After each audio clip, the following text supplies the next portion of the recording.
टीपू और उनकी सेना का आहार। यह दिलचस्प है कि टीपू सुल्तान एक शासक के रूप में अपना लगभग पूरा कार्यकाल युद्ध के मैदानों में बिताएं। राजा अपना अधिकांश समय युद्ध के मैदानों और युद्ध तंबों में बिताएं। शाही जीवन के सुख सुविधाओं से दूर रहना और कठोर परिस्थितियों में रहना दर्शाता है कि परिस्थितियां कितनी गंभीर थी। यह इस तरह के व्यस्त जीवन के लिए आवश्यक सुल्तान की ताकत और प्रतिरक्षा के बारे में बहुत कुछ बताता है।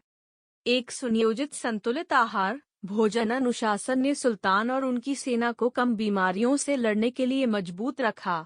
यह भोजन उन्हें लंबे अरसे तक तंदुरुस्त रखा। तांबे और पीतल के बर्तनों में खाना बनाकर परोसा जाता था। सिर्फ इसलिए अगर गलती से भी खाने में जहर मिला दिया जाए तो तांबा हरा हो जाता है। कुछ अलग रसोइये केवल शाकाहारी व्यंजन पकाते थे और अलग रसोइये जो केवल मांसाहारी व्यंजन बनाते थे। महल के महिलाओं के लिए अलग रसोइया थे और व्यंजनों और सामग्री के इस्तेमाल के कारण पुरुषों के लिए अलग थे। व्यंजन अक्सर औषधीय थे। टीपू स्वास्थ्य देखभाल नियमों का सख्ती से पालन करते थे। वह सुबह जल्दी उठ जाते और अपना नियमित काम पूरा कर लेते। वह सामान्य स्थानीय भोजन का सेवन करना पसंद करते। वह नाश्ते में फल और दूध को प्राथमिकता देते थे। टीपू अपने पूरे जीवन में एक दिन में केवल 2 भोजन तक ही सीमित रखे थे। टीपू सुल्तान ने आलू का सेवन नहीं किया, न ही किसी शाही व्यंजन की रेसिपी में आलू थे।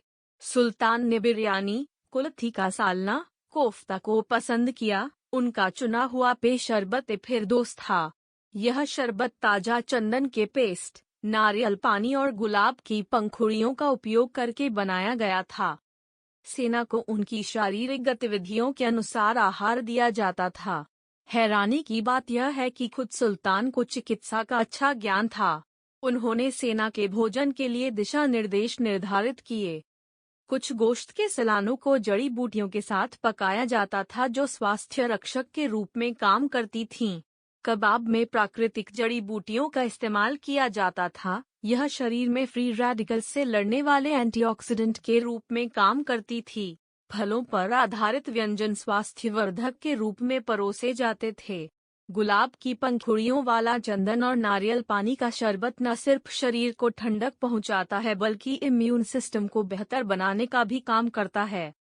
सुल्तान को विभिन्न रोगों के उपचार में निपुणता थी, जिसे उनके पत्रों और संचारों से देखा जा सकता है। सुल्तान के पास श्रीरंगपट्टनम के अपने पुस्तकालय में विभिन्न भाषाओं की 2000 से अधिक पांडुलिपियां थीं, जिनमें से 62 पुस्तकें चिकित्सा से संबंधित थीं। टीपू ने मैसूर साम्राज्य में यूनानी चिकित्सा की उन्नति में एक महान भूमिका निभाई। प्रत्येक इन्फेंट्री बटालियन में एक हकीम चिकित्सक और एक सर्जन था। घुड़सवार सेना में हकीम और सर्जन के साथ पशु चिकित्सक नियुक्त किए गए थे। एक हकीम का वेतन 5 पैगोडा प्रति माह था, जो एक सर्जन के वेतन से अधिक था, जिसे प्रति माह 3 पैगोडा मिलते थे। इसके अलावा प्रत्येक बटालियन में घायल और घायल सैनिकों की सेवा के लिए चिकित्सकों और सर्जनों को नियमित रूप से शामिल किया गया था। हकीम मोहम्मद बेग टीपू राज्य के शाही चिकित्सक थे। हकीम गुलाम हुसैन मुनाज्जिम शाही हकीम के दूसरे प्रभारी थे। सैन्य कर्मियों के लिए शारीरिक गतिविधियों के अनुसार एक विशेष व्यंजन सूची तैयार की गई थी। हकीम और शल्य चिकित्सक सहित सभी अधिकारियों को एक साथ भोजन करना पड़ता था। प्रतिदिन राशन का वितरण किया जाता।